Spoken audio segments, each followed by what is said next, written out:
بسم اللہ الرحمن الرحیم۔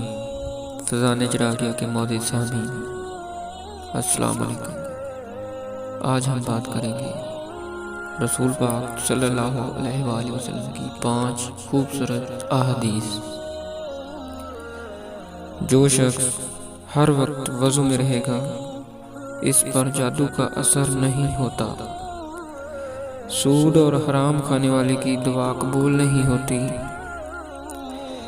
جس نے اپنی نماز کی فکر چھوڑ دی اللہ نے اس کی فکر چھوڑ دی۔ ہر فرض نماز کے بعد آیت الکرسی پڑھنے والے اور جنت کے درمیان صرف موت ہے۔ اللہ اس شخص کو آباد رکھتا ہے جو حدیث سن کر دوسروں تک پہنچائے۔ امید کرتا ہوں آپ سب دوستوں کو یہ میری پیاری سی ویڈیو پسند آئی ہوگی۔ مزید اس طرح کی ویڈیو حاصل کرنے کے لیے ہمارے چینل فیضان چراغیہ کو لائک اور سبسکرائب کریں۔ السلام علیکم۔